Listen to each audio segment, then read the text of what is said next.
Jewish Insights with Justin Pines on JBS is made possible in part by the clubs at Pearl River, New York, luxury rental communities for ages 55 and better, now leasing Phase 3 at the Reserve, and the B.L. Manger Foundation.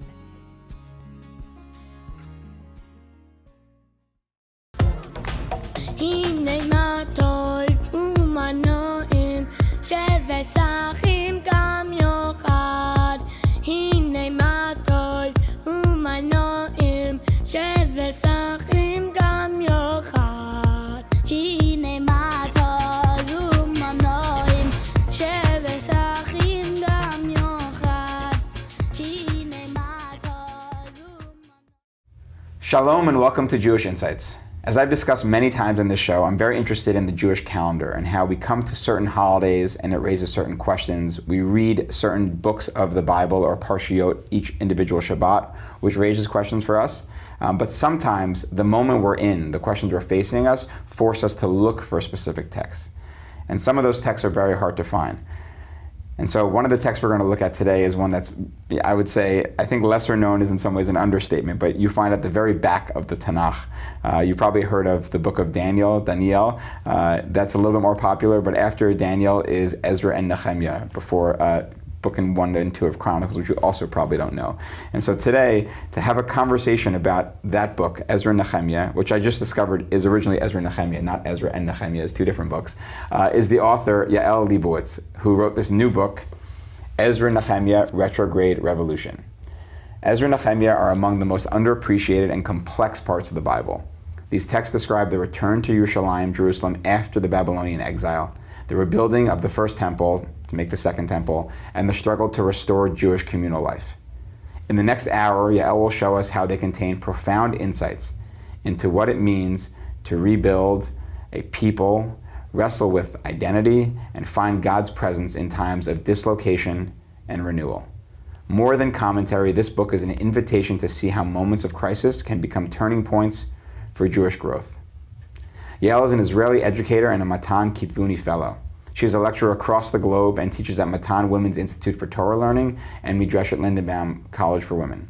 Among my contemporaries, including my wife Tali and her classmates, she is also known as a truly beloved teacher from her time at the Ramaz Upper School and Yeshiva University's Stern College for Women, where she brought the Tanakh to life as a master teacher. Yael, I'm so excited to sit with you. Thank you so much. I know you're in from Israel, and that's a whole own conversation, and maybe our conversation today will help us be able to think about Israel Can get us in there. new ways. All right, great. So here we have it. It's amazing. Mazal tov. Thank It you. just came out. Yes. Hot off the presses. Everyone's grabbing a copy. Let's, I think before we get into it, I just say a second, if you don't mind, about, I know you've been teaching Tanakh forever. I know that when my wife mentions your name to her friends, like, oh my God, like they're very, very excited. You have a lot of fangirls. Klein By the way, there's some confusion. Yeah, I don't exist. But it's Mrs. Miss Klein back exactly. then. I know, that's a different conversation also. But what draws you? Why are you so excited about teaching Tanakh?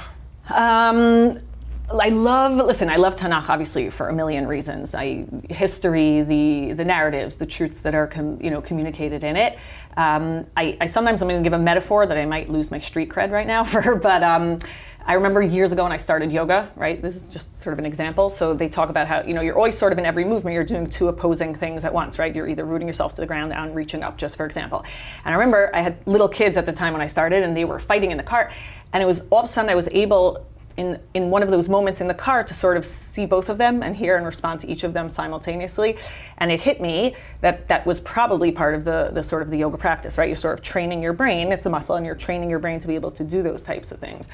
So I think of Tanakh very much that way. Beyond the content, I think what Tanakh sort of as a corpus of literature does, as an entirety, teaches us almost a worldview in an implicit way, right? Like, I'll just throw out some examples. Everything in Tanakh is taking context into consideration when it's working, when it's articulating ideas. Tanakh incorporates this, for me, this is perhaps the most important. Tanakh incorporates 24 different voices, right? Students are always like, well, what does Tanakh say about? And I'm always like, probably beyond, the axioms of Tanakh, Tanakh probably says about 24 different things about any given topic. And the ability to recognize that within one corpus of works, we have all of those competing voices and that it's sort of the the combination of all of those different really competing voices and opposing voices at times that create this holistic truth is, I think, for me, that yoga moment. That's how we should, I think, be approaching life, be approaching the Jewish community, be approaching the truths around us. That for me is really primarily where it's at. Beautiful. So I mentioned the Matan Kitvuni Fellowship. Just tell me a little bit how this book came about. Really briefly, Matan is it's an institute for women's learning. It was the sort of brainchild of Rabbanit Bina close to 40 years ago. And they really transformed the landscape of women learning, but really by extension learning for Jews throughout the world. And then a couple of years back, they understood that the next frontier, so to speak, is women actually having the ability to sit and write books based on the knowledge that they've been amassing all those years in the Beit Midrash, in the libraries.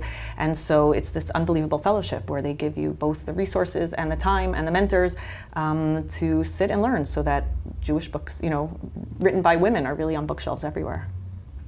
So what I love about the fact that this is the book you wrote now is, aside from it being so relevant now, is that it's one of those books that I think even people who have spent years in yeshiva have literally not opened, right? So we have our canon, our 5 books of Moses, and then we have, Joshua and the Judges, and we have the early prophets and the later prophets, and then at the end, Tanakh is split up into Torah, Nevi'im, prophets, and then Ketuvim, writings. Right. And I guess at the back of writings, we have, these, which I thought were 2 books, but I now know are one book according to the Talmud, about Ezra and Nehemiah. Can you, and I think often, the average person knows the stories of Torah and then maybe knows stuff about the Middle Ages, but they miss this in between. And certainly the time between the 2 temples is not a time that a lot of people know a ton about. Right. We just know we were in Israel and then temple was destroyed, and again, great. Right. So, place this book for us and tell us a little bit what actually happens in this book, just so we can all be brought up to speed. Yeah, so I'll say also, just in response, what you were saying in terms of most people don't know Ezra and Nehemiah, I think that's really true.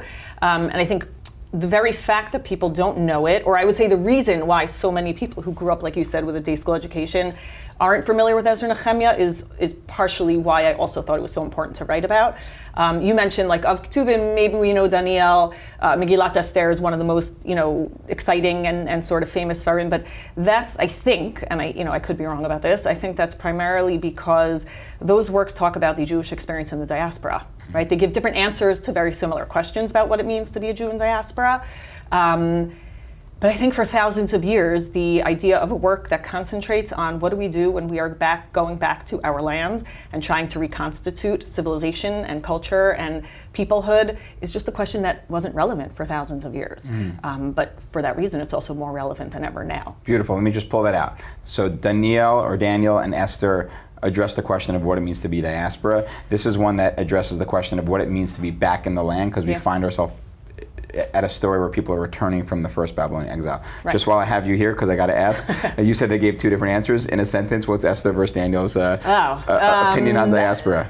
So I don't know, I would say, for each question that's asked in the Sfarim, I would say they come up with different answers, and I'm just throwing a few things, It's okay, we won't hold you to it, but we're just having a conversation. This is really, I'll regular chat here, but if Esther, for example, says, how do you survive as a Jew and where is God? So the answer is God sometimes is hidden, and we're not really sure if he's actually, there and pulling the strings, and so the answer is it falls on the community to unite and to, sort of rally around each other and do what we need to do to survive.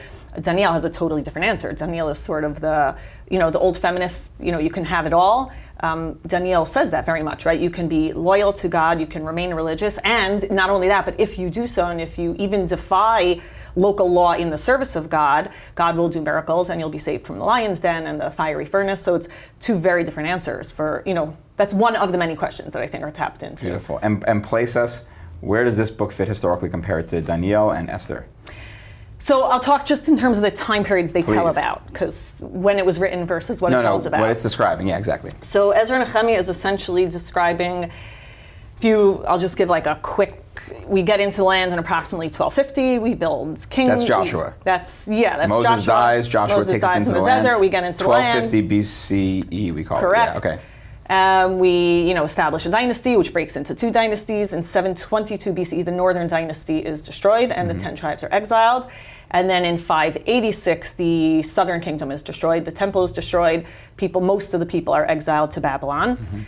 539 BCE. By the rivers of Babylon. Correct. Right. Okay. Correct. Great. That's exactly, and that's a really important verse, right? By the rivers of Babylon. It's not just we wept, it's how are we going to sing to God outside, right. Which was, exile wasn't just about, I'm interrupting myself here, but exile wasn't just about being exiled from the land. It was how do I worship a God who was understood to be immanent in a temple when that temple is now destroyed, and I have to conceive of God in a completely different way. Beautiful. That's like the big break in Jewish history, because we're leaving Egypt to make our way to Israel to set up the place that God will show you. In the space I choose. Right, exactly. Literally, and the cloud comes in when the temple is built, and it goes into the, Holy of Holies, and from that moment on, no one is allowed to enter. So we worshipped God. God is believed in the Bible from day one. God, Bereshit bara Elohim, God created the world. He's believed to be this universal, transcendent God. But as a product of the Near East, we worshipped him in a very immanent, or we interacted with him in a sort of very tangible, concrete way. Beautiful. So that is ripped away. Yes. Massive moment of rupture in the Jewish people. Many people, all the people are exiled to... Most people. Which is an important point. That's why I'm asking. Most. Okay, most people are exiled to Babylon. Correct. Which is current day... it was the Neo-Babylonian Empire, Iraq. I mean, the whole swath. It was still taking over large portions. It was one of the largest empires the world had seen until the Persians came in and replaced them. Actually, in 539, it was the Achaemenid dynasty, which evolves and turns into ultimately the Persian Empire. They conquered the Neo-Babylonians, and one of the things they did was sort of completely redefine what it means to be an empire. So whereas the Neo-Assyrians and the Neo-Babylonians, their sort of modus operandi was come in, conquer a place, exile the people to, sort of stifle revolutionary stirrings or whatever it is. To like shift everyone to new places. Shift everyone to new areas. Yeah. So the Persians, Cyrus got up, and you could actually go to the British Museum and see the cylinder, which is like pretty amazing. And he got up and he said, any ethnic minority that's been exiled by the Neo-Babylonians, I am now granting you full permission to go back to your native land, to build a temple to your native God, freedom of worship on the condition that you remain loyal, you pay taxes, follow Persian law, etc., etc. Got it. And so with that, Jews are given permission to return to Israel. Correct. Then what happens? So then we have essentially what Ezra-Nehemiah describes are the two different waves of return. The first wave is now we're into the book. We're into what happens in the book. We're describing waves of return. Keep going. So the first wave is 538, 539, when the decree is first given, and you have the return with leaders. Their names are Sheshbatzar and Zerubbabel, and Yeshua, the high priest. And so from the beginning, you have this sort of partnership, and this is, I think, an important ideological commentary on the part of the book also. You have sort of the political leaders working in tandem with the religious leaders. And then later on, you have the second wave, beginning in about 458. You have the wave of leaders with Ezra and Nehemiah. Ezra being a high priest and a scribe, which is an important turning point, which we could talk about. And Nehemiah, the governor, who's actually not referred to as a governor internally, with the exception of one quoted text, because Ezra-Nehemiah wholesale is really not about the leaders and pomp and circumstance and sort of elitism. Ezra-Nehemiah is very much about grassroots operations, democratizing everything, leadership, the building, the Torah learning, et cetera, et cetera. Got it. All right, so a little bit more on the plot, just so we have it all here. So first of all, this reminds me of like Israel with like waves of return. Correct. But we have two returns. Our stars who aren't stars, you're saying, correct, show up in the second wave, and then like what happens in the book? So essentially what it talks about in each case, you have sort of the goal of that movement, of that era in history, and then you have the pushback and the reasons that it was so difficult to get those goals accomplished. So, scholars argue about what the goal was in each. I'm sort of, oversimplifying a little bit, but the goal in the first case was to rebuild the temple and reinstitute cultic worship. And the second time around, it was really to revive the religion of the people and set boundaries, which is a major, major topic. We ask in that phase in history for the first time, who is a Jew, right? Like the big, bold capital letters, who is a Jew? And the leaders in that period actually redefine what characterizes a Jew or what categorizes a Jew. And they're trying to rebuild the nation from within and trying to renew the covenant. I guess I would say the underlying question, I mentioned this to you before, why I think this book is so important. We had a first Commonwealth, a second Commonwealth, and now we're living in the third. And I think the question we need to be asking ourselves is the same question that drives the work of Ezra-Nehemiah, which is not just how do we rebuild, but how do we rebuild something that lasts this time around? Beautiful. Great. And let's play with that question for a second. Okay. Last in terms, it lasts like theologically, lasts like in terms of like good bureaucracy, lasts in terms of God not kicking us out? No. So that's I think the core of Ezra-Nehemiah ultimately is that to last on the land it's really the kernel of ethical monotheism, right? Monotheism, the revolution of monotheism wasn't worship, it's not, we always imagine sort of mono versus polytheism, right? So it's one God versus many. The revolution of ethical monotheism, I think, is twofold. One, it's saying you are worshiping this one supreme God who has control over the entire universe, right? Polytheism is about all these different forces competing for. And that one supreme God who is not threatened by any of the other forces in the universe is now establishing a relationship with humanity, right? I'll focus, even though we have covenants with all of humanity, I'll focus on the Sinai covenant. And what he says to us is, if you do A, I will do B, but if you do X, I will do Y, right? And so what it does is, instead of humanity being sort of at the whims of these capricious, unpredictable forces or deities, we have agency, right? God is saying, here's how it's going to work. If you do this, things are going to work out. If you don't do that, right, then things... And, I'm calling it ethical monotheism because I think it goes without saying. It's not just saying bring the right sacrifices. It's saying, keep Shabbat and make sure no poor in your community ever dies of hunger. And make sure that the stranger and the widow are taken care of. Which again is not revolutionary. The sense of being nice to the widow and orphan is not revolutionary. We know that from other ancient Near Eastern codes. The idea that in order to worship our deity, that is an integral part of the system is, I think, what was unique. Beautiful. Okay. Wait, all right, and I want to ask one more question just in terms of the format, and then I have a lot of questions about the book itself. So in terms of like the type of literature it is, right? We have books of the Nevi'im where it's like someone like sharing a prophecy with the people. Yeah, how would you characterize the type of literature Ezra-Nehemiah are? That's really interesting. It's part of why, again, you said not to undersell the actual sefer. I'm not trying to scare anybody. It's complicated. There's portions that are narrative. There's portions where there are direct quotations from actual texts that are quoted, because in the Persian period already, sort of the idea of being able to find the authentic text is what authenticates any movement. And there's also first-person narratives, like first-person autobiographical portions. Both Ezra and Nehemiah have, which is really unique in Tanakh, because it gives insight into their personal struggles, into how they were perceiving things, how they were experiencing the tensions that were rising, the conflict with the efforts that they were undertaking. It's a fascinating, just from a literary perspective, forgetting everything else. It's all those different pieces. Yeah, it's okay. And it's woven together. It's really, right. It's a really masterful work. You just have to know how to read it. The Ezra part has Ezra first person, and the Nehemiah part has Nehemiah first person? Yeah, there's narrative, and then there's also autobiographical portions. All right, and then just give us, are there any other highlights? I know like the famous scene that everyone hears about is like that moment where they come together for like a rereading of the Torah. Like, what are the narrative bullet points that people highlights? Yeah. I would say the highlights, the one highlight obviously is when they rebuilt the temple and they rededicate it.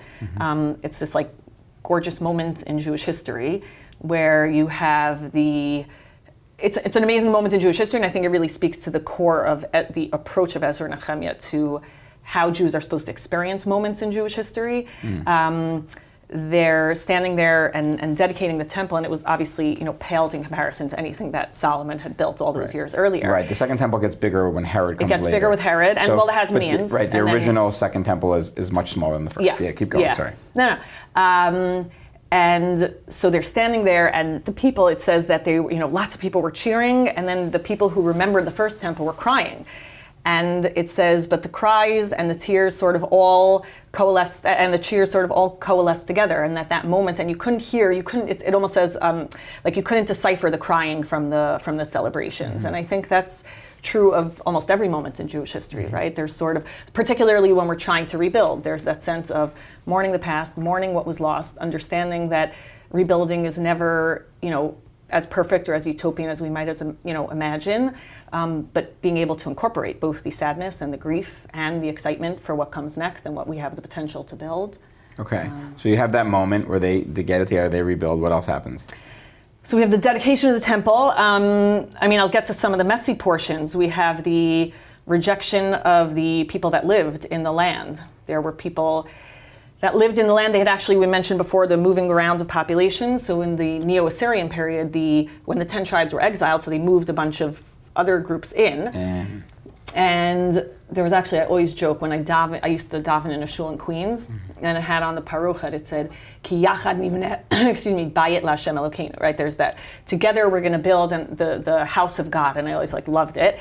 And then I read Ezra-Nehemiah a bunch, and I'm like, that's actually the most obnoxious pasuk in all of Tanakh, because yachad doesn't mean yachad, united. The way we think of it, yachad is a sectarian term in the Second Temple period.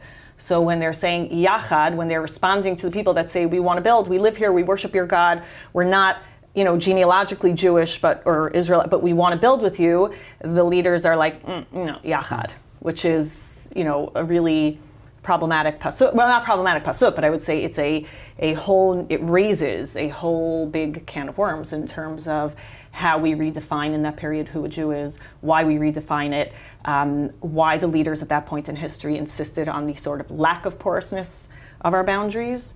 It's a fascinating topic in its own right. Okay. All right, and then give us any other big stuff, and then I want to ask you the questions about the themes. Listen, the Matan Torah theme. Right, that's I feel like the most famous scene probably. So describe that scene for us. So the scene is basically, there's this, like I was mentioning before, the revolution of ethical monotheism. So the reason it's important, it's connected to the land, is because it essentially says, if you keep all these laws, if you build a society that is fair and judicious and benevolent, and you remain pure and imitate God and everything that implies, then you could stay on the land. But if you don't, then exile is sort of the extreme punishment. So when they get back, there's an understanding that the people had really, really, I would say the relationship between the text and the people was just completely attenuated for lots of different reasons, which, we could talk about the oral transmission versus the written transmission of the text. And so Ezra, who is both a high priest, so in the First Temple period, he would have been the religious leader. He's also described as a scribe, sort of an expert scribe, which sort of clues us into that transition in history between the oral answering of questions versus writing the text and empowering people to come visit the text and explore it on their own. And they stand there in the courtyard in front of, in Jerusalem, and he opens up the Torah and he reads it, and it says, Anashim, Nashim, Vataf, which I always make a point of saying, men, women, and children, that no one was ever really excluded from Torah learning. Sure. And he goes through the verses, and you have this beautiful scene where the people start crying because they realize that, here are all these things that are supposed to be defining our life here in the land, and we haven't been doing any of them.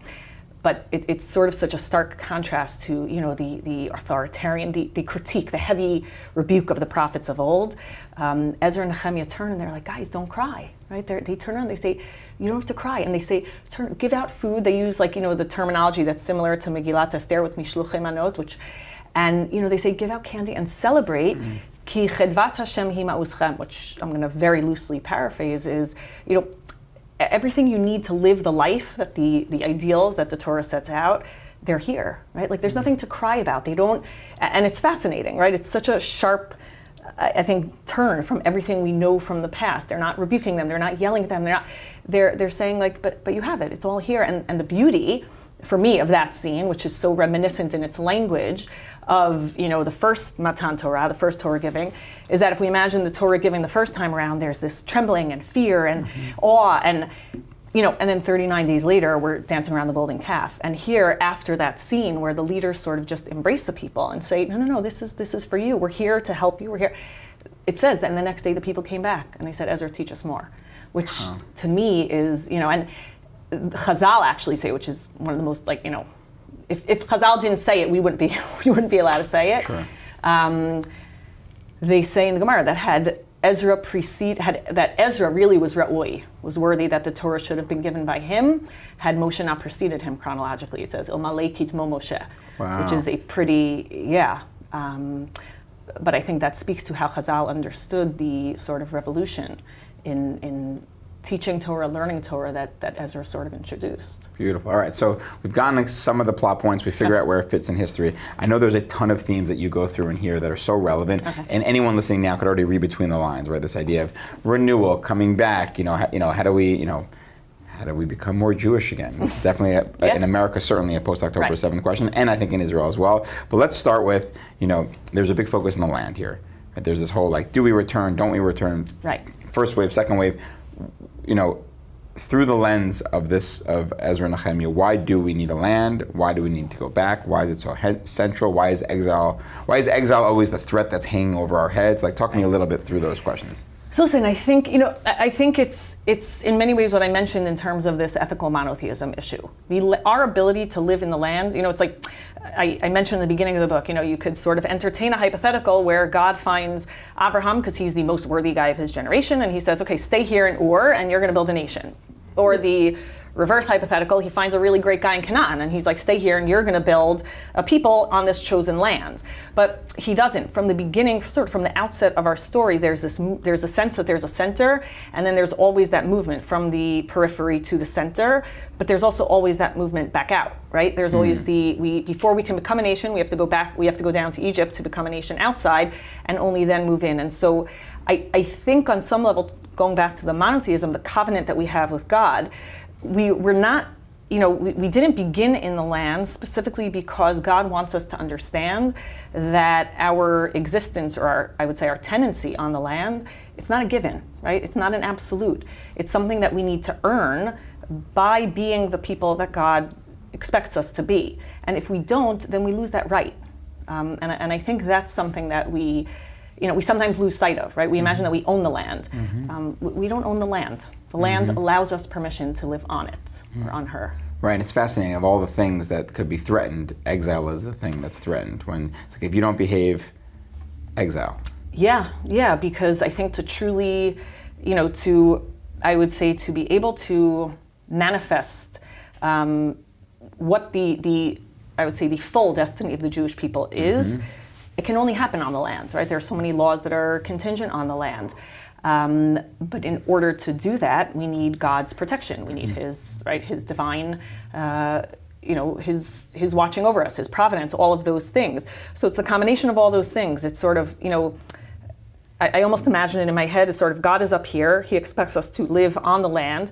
How we treat each other, right? How we interact with Him and how we treat each other, which are really one and the same, is whether or not we earn the right to live on that land beneath us. As soon as one piece of that dynamic is pulled out, then the structure falls, and that's. So first of all, I definitely resonate with that, but I want to even go one step further and maybe zoom out and say, we could have had a religion that had no connection to any land at all, right? It could have just been you just do this religion. There's plenty of religions that have nothing to do with any land. Right. Do you have a sense from this, or more broadly, we take it for granted now. People in Israel might use the language, we were here in the beginning, or holy things happen there. There's something holy about the land. But it's certainly a live question today. We have people living in diaspora choosing not to be in the land, and they might be using the lens of security, safety, anti-Semitism. But is there, does this Sefer book go as far as talking about why we need a land? Or do you have your own opinions?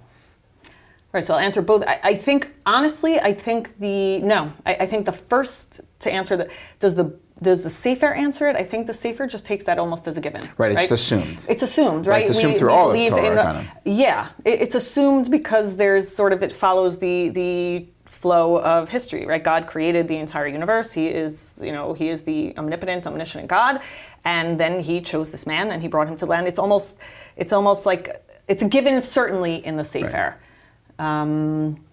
Me personally, I guess at the end of the day, I defer to Tanakh, right? Right, and you alluded to before that different books have different approaches, right? So some are probably very anti-diaspora. Some of them are this is how you navigate diaspora. So it's interesting. I actually think, I'll just take Megillat Esther as an example. I think it can be interpreted in so many different ways, right? Some say Megillat Esther is the ideal, and it's showing us how Jews should live in the exile and thrive there, and others are no, it's obviously a critique, right? Depending on your own orientation. It's interesting to see when Israeli writers versus writers in the diaspora talk about how we interpret. Yeah, of course. Beautiful. All right, so then tell me a little bit around. Let's talk about. You alluded to this in your general overview. the different voices in the room, right? In terms of what it means to return to Israel and what it looks like. It almost like evokes to me like the different approaches of feelings about Israel in the beginning, right? You had like Americans being like, some people being like, you know, in Western Europe talking about we're anti-Israel. We don't want any part of that. We want to be in Germany. We're very happy. What are the different voices? Are people excited, upset? Okay, so What's I'll reality? say within the Sefer itself, I wouldn't say it articulates the voices on the other side. What I would do is bring in the voices from the other contemporaneous works of Tanakh. In conversation with us. So what's the main voice of this? The main voice in Ezra-Nehemiah is, well, woohoo to a degree, right? Yes. Like tempered woo. I think the voice of the author is, you are living through this moment in history. It even begins, Hashem he'ir et ruach koresh, right? That God inspired, it sort of sees the unfolding of historical contingencies as part and parcel of God's plan for the people of Israel, right? Which is not, I don't think it's sort of this like, you know, sense that the world revolves around us so much as we as a people can see God working in history, you know, to sort of, and how that plays out in our experiences. I think the text is very clear about the fact that not everybody returns. It was very hard, right? Living there, it was really, I'm not even likening it to modern Aliyah, right? Because it's not. But it is very, very similar to the early, you know, to the early phases of Aliyah when Jews were coming and there was no plumbing and there was no water and there were barely houses. It was financially really, really difficult. The people that were living within the land were constantly trying to undermine their efforts of rebuilding. You have this scene where, you know, which is so reminiscent if you think of those early chalutzim who were working on the kibbutzim and they were digging in the trenches and you know, had the rifle slung over their shoulder with the number from Auschwitz on their arm. Like those images which are seared into our minds. You have a scene in Nehemiah where they're trying to build the wall and the enemies keep trying to undo you know, everything they're building. And so he sets up people through on the wall and they have to basically have the building tools in one hand and their swords in the other. You know, the phenomena in Jewish history, I think, always repeat themselves. It's sometimes perhaps in slightly different iterations.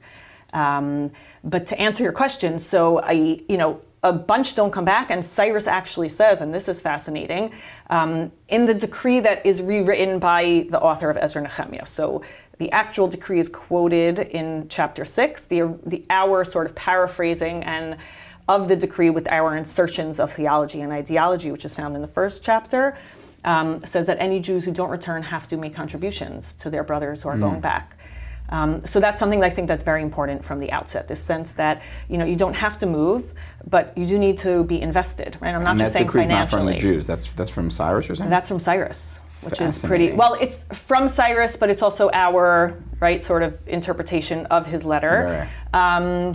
But it's fascinating for what it says. It's fascinating because it's also reminiscent of the donations they made to the Mishkan originally. Right. The sense the of, tabernacle, yeah. You know, geographically where you're located is irrelevant of the fact that there needs to be an understanding that there is a center for the Jewish people and we all need to be invested, whether it's monetarily or, you know, it's not just monetarily. Like when Nehemiah comes back, he's a leader living in Persia. He's the cupbearer to the king. He has this really prestigious position. And he says to someone, you know, what's going on in Jerusalem? And the guy says, it's horrible. They're poor. They're suffering.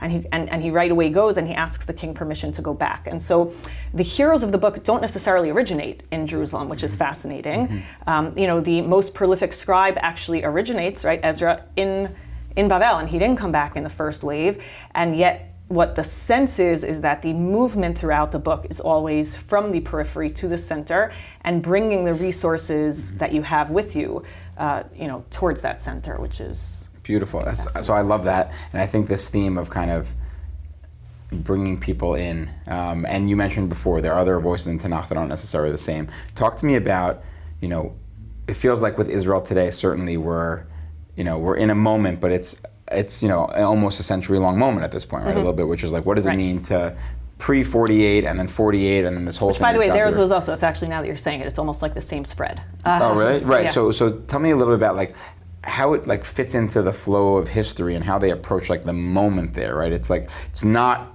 I mean, I guess we do have a Mount Sinai moment. That's like a big peak moment, but talk me through a little bit more broadly, like how it fits in and how they think about it. So it's interesting when you asked the question before about moving back. So some of the other contemporary voices you have, for example, Haggai, one of the last of the Nevi'im, Haggai, Zechariah, Malachi are the last of the prophets, and they are prophesying in the early phase of the work. And one of the things that's interesting is that he's critiquing the people for not building the temple, for not being, excited enough about the project. And he said, and one of the things he quotes is "Eit lo ba," right? The time has not yet come, which was a really prominent sentiment. The prophets, there was sort of a double-edged sword to the prophecies pre-destruction, right? Because on the one hand, they gave people hope, something to hold on to, right? The destruction is going to be horrible, it's going to be, catastrophic, but hold on to hope. And when the 70 years are over, for example, Jeremiah, you're going to get back and it's going to be amazing. And the 12 tribes are going to be united. And the house, look at, Ezekiel's description of what the second house is going to look like.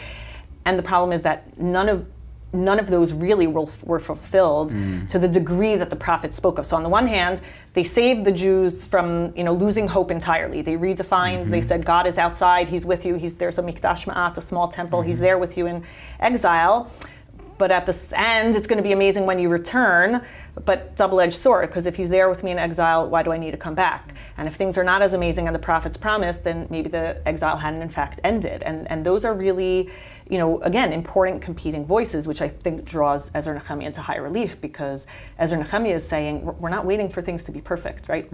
We make it perfect. We have to get to the land, roll our sleeves up, and do the work to bring about those prophecies as glamorous and, It's like they have more agency. 100%. And they're modeling what it means to take responsibility, agency.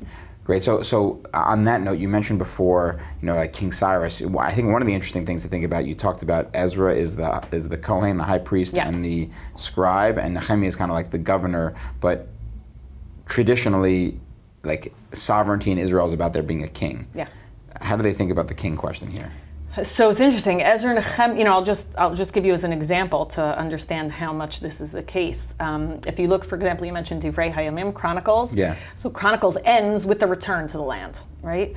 They don't describe what happens after the Cyrus decree, but they describe the decree, and they mention Zerubbabel, who is the grandson of Yehoiachin, who's the last of the Davidic kings. So we know that he's of royal descent, and we know that he would be the natural sort of fit for the throne. If you look in Ezra-Nehemiah, you never see his lineage. They don't want him mentioned as a descendant of the king, because there's an intentional actually suppression of the stirrings for monarchy. I think partially it's because the book was written in retrospect after it was clear that the monarchy was not happening. But I think it's more than that. I think it's part and parcel of Ezra-Nehemiah's worldview, which is, we're rebuilding here, but rebuilding doesn't mean we have to take every institution that once existed and make sure it's reestablished. Being a Jew in history means having the capacity to look behind us and say, okay, these parts worked and we want to reinstate them, but these parts really didn't. And so not only should we not reinstate them, but we need to find a working alternative, something that's more sustainable and something that's going to serve our people better. So the suppression of the, stirrings for a king, I think is a really, really intentional ideological decision on the part of the work. Beautiful. And then let's take it the next step further. So you talk about moving away from king, what do they move towards? You mentioned this is a second Matan Torah, and a little bit of more bringing people back into, I don't know, you'll tell me, Jewish text, Jewish tradition, what do they do instead? Yeah, so they move towards really, I'm going to use, an anachronistic term, but sort of the democratization of the people. It's interesting, other than, let's say, Sefer Bamidbar, or maybe Breshit, you have some genealogies, and then in Sefer Bamidbar, we count the people. Other than that, you don't have these, prolonged lists of people. In Ezra-Nehemiah, every movement is bracketed by lists of all of the people that came back. It's completely uncharacteristic of Tanakh. But it's not of Ezra-Nehemiah, because Ezra-Nehemiah is saying, right, this is not a story about Yehoshua and his conquests. This is not a story about, in Sefer Shmuel, King David and his lifetime. This is about the people, and the whole people are the ones that are really framing our history. So it's almost like, if Sefer Shmuel, just by way of example, is like a zoom in on Shaul and on David, Ezra-Nehemiah is sort of a zoom out, and there are heroes and there are leaders, but there's a zoom out in the sense that there's an understanding that those leaders it's not about them. It's about the movement that they are inspiring, with the hopes that it will live on beyond them, which is really, I think, the test of a great leader. Beautiful. So is Ezra the first rabbi? How do you think about that?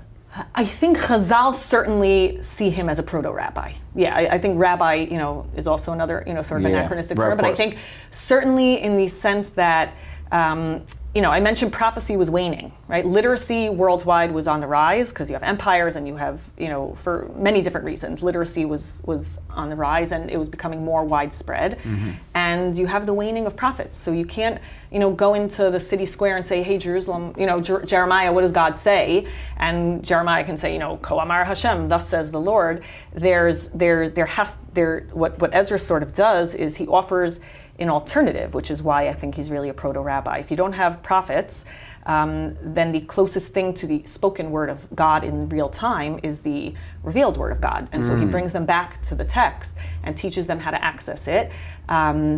He also does something which I think is very rabbinic, which is the text is binding. He always says, Kakatuv b'Torat Moshe, and yet there are pieces in the work itself that are not actually literally taken from the Torah. And so you see on the one hand the sort of reverence for the binding nature of the text, coupled with the understanding, and Chazal talk about this a lot, that the text has to be relevant and it has to be expanded upon and interpreted so the people can understand it, which is, there's a lot of Chazal talk about how he changed the script of the text, things like that, which I think really speak to that understanding that as the text is both finite and binding, and yet, right, everything else that we know about how we have to use it.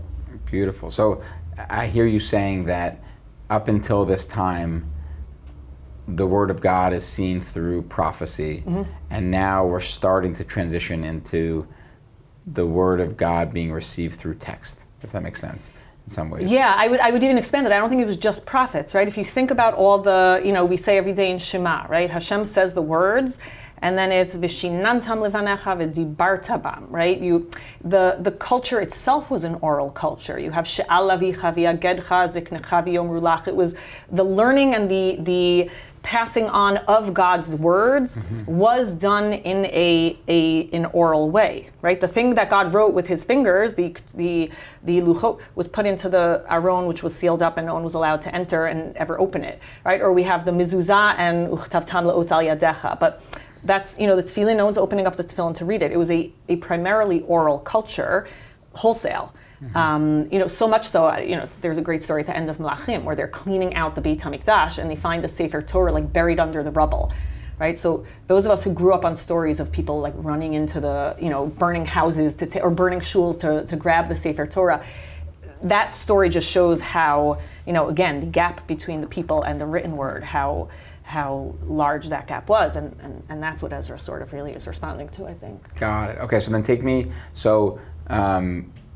then to, you've talked about kind of how like the divine word appears. Now let's just talk about the divine in general. So how does the role of God, the character of God in the story, just talk me through how like the transition of God in this period. That's interesting.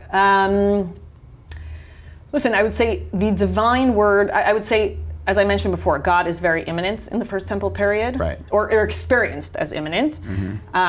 With the exile, the conception of God has to be redefined, and that happens through the words of the Nevi'im. Yecheskel talks about God going out to Galut with the people. Yeah. Yirmiyahu talks about being able to pray from wherever you are throughout the world, and God will hear you, as opposed to go to the place I chose on this mountain. And so already the concept of God as I would say transcendent is introduced into, or I don't want to say introduced, I would say re-highlighted, right? Because it was always there, but it was sort of re-highlighted.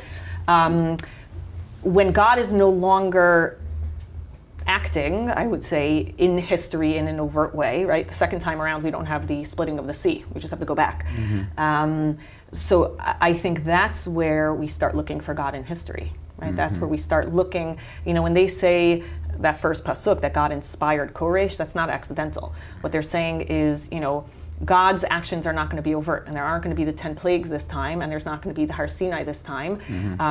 But at the end of the day, the core belief goes back to everything the covenant outlines, which is we messed up, we were taken out of the land, but if we're brought back, that in and of itself is evidence that God is still acting in history. And so, how do we maintain that relationship with him on the land? Beautiful. I want to ask you about that last point also. So,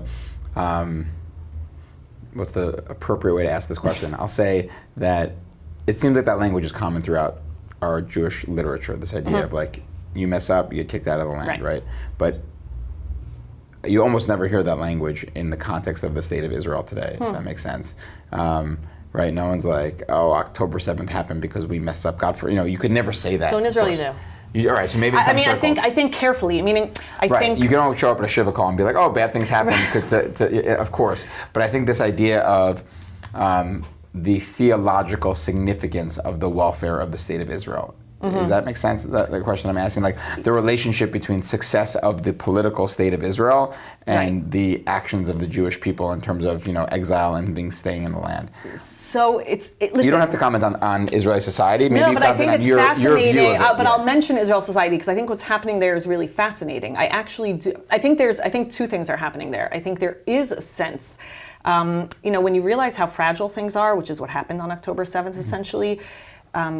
You don't have another option other than to try to sort of go back to the sources, I think, on some level. Certainly within the Dati Leumi community, but it's not exclusive to it. It's interesting. It's in the secular sector as well. There is a return in many ways to the sources and to try to really ask, like, what's our purpose here and what are we doing? And is it just about defense and survival or is it something bigger? I think that question is very, very much being asked today in Israel. For me personally, I would say, Chazal say the first temple was destroyed because of avodah zarah, illicit worship. And then they talk about the sinat chinam of the second temple, right? That there was a sort of baseless hatred.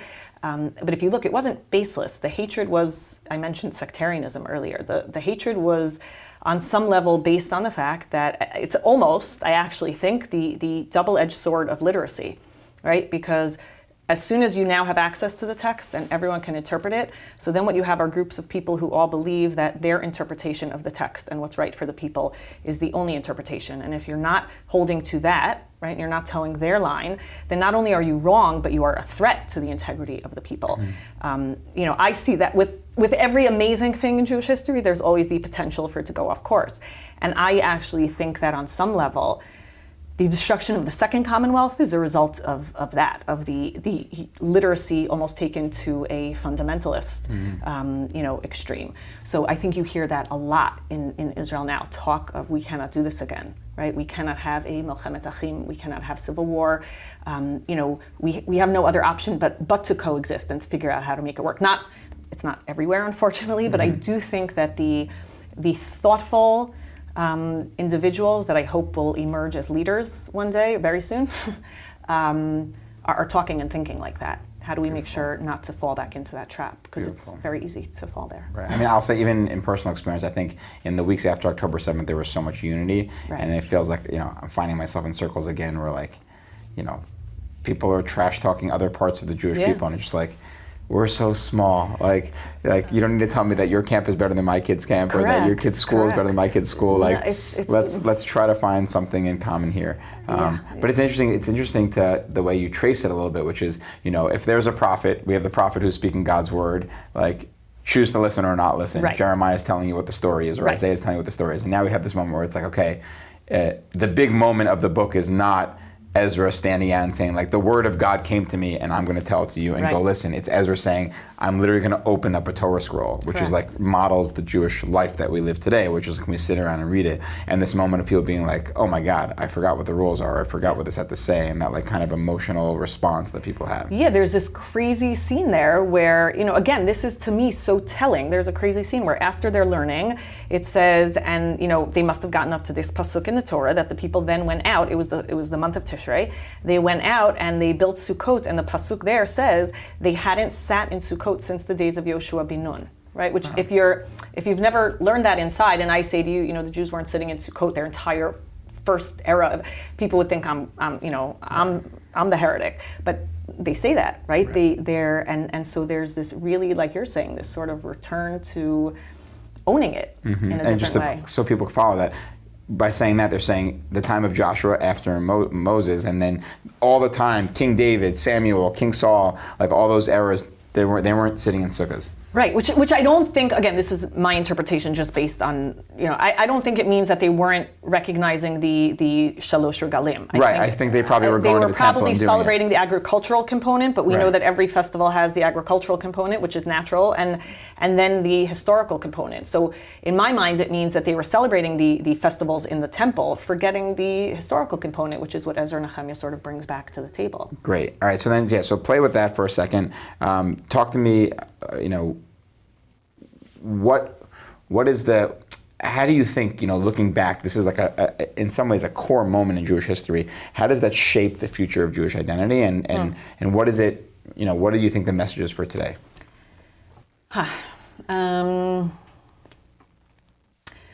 I think there's a deep understanding in Ezra-Nehemiah. We are responsible for our own destiny, right? Whether that means going back even if things are not perfect and making it good, whether that means recognizing that our existence there is tenuous and we need to do what it takes to stay.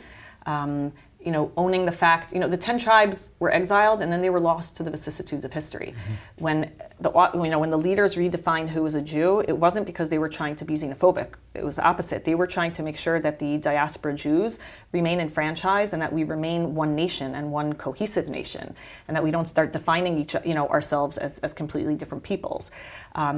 Taking responsibility for those things, looking ahead, being brave. I think the leaders in Ezra-Nehemiah have this amazing balance between being brave and taking really bold stances, which were problematic and messy. And Ezra-Nehemiah is very, very open about the messiness of history. And that coupled with almost a humility that I might be reading between the lines too much, but I do see with them a humility and an understanding that what they're doing is not for their own stature. It's because they really believe in the continuity of the Jewish people and leaving a legacy that can sort of point the Jews in the right direction for the, in the right, I would say even not just right, the trajectory in the right direction. Beautiful. We have a few things on that. First of all, the ending piece. So is what they're saying the future depends on, not to sound cliche, but Torah and mitzvah? Is it a little 100%. bit it is, 100%. right? It's and that's shaped the whole era of Jewish history, which Completely. is, you don't know the rules, we're going to review. You're supposed to sit in a sukkah, and also you want to connect to God, study our text. I think it was redefined by Chazal, by the rabbis after the destruction of the Second Temple. Right. They had to redefine, and that's a whole separate topic. They had to redefine Judaism for the exile again. So there's this plants the seeds. It sounds like. Yeah. Am I going too far? Yeah. No, not at all. I think it's 100% what it is. And so, and that piece also I think is just really important, which is, we imagine all of our books having happy endings. I don't know if any of the Jewish books have happy endings, but a little bit. This one here, how do they navigate? Is the ending hooray, we're saved? Judaism is going to be okay? No, the ending, again, I don't want anyone to not read the book, but the ending... Spoiler alert. Spoiler.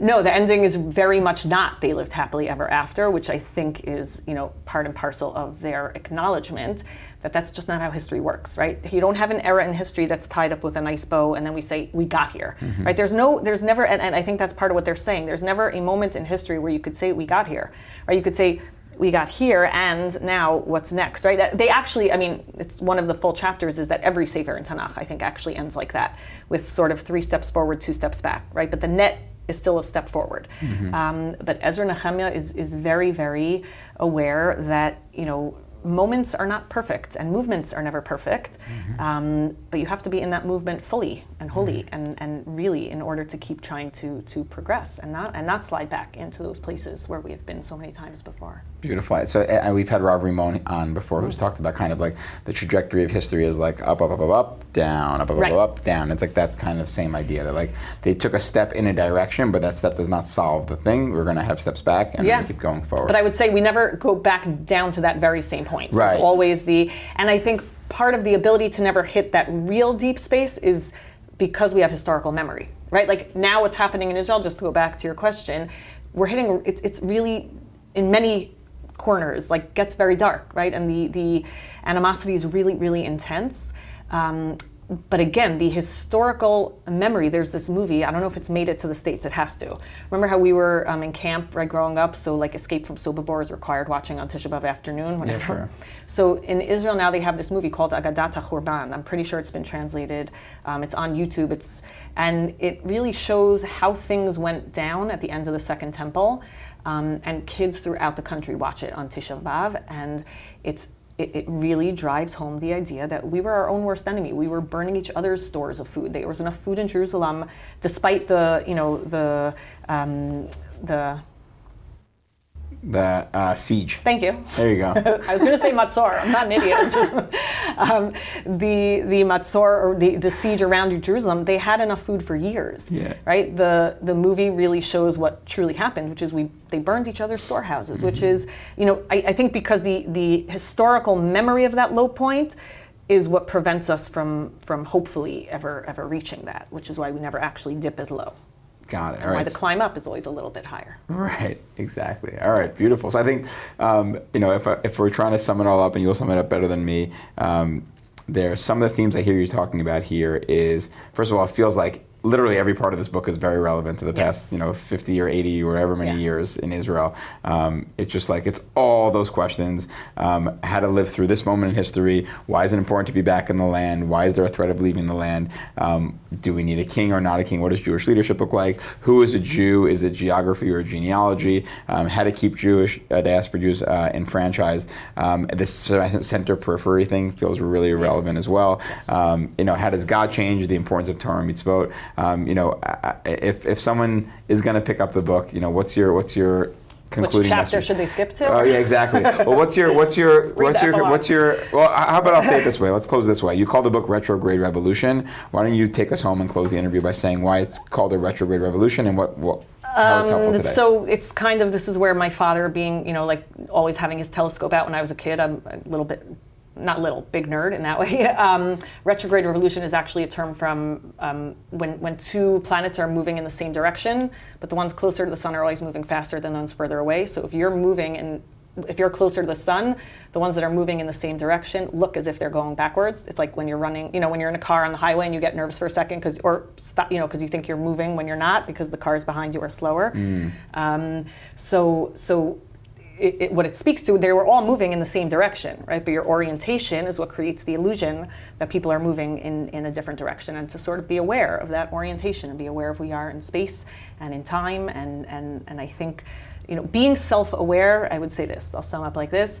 I think being self-aware, a self-aware Jew, meaning aware as individuals, aware of where we are in the continuum of our history, I think that is the key really to remaining open and to remaining flexible and also loyal and bold and all those other things that we need. And this ability to zoom out and know where this fits in the larger continuum of history. And also you mentioned earlier this ability to look back, to look forward. And you're not trying to just copy the history, but if you're not incorporating the history, you're missing something. We have to always be moving in both directions simultaneously. Beautiful. All right, so it is a hard book. It's in Aramaic, right?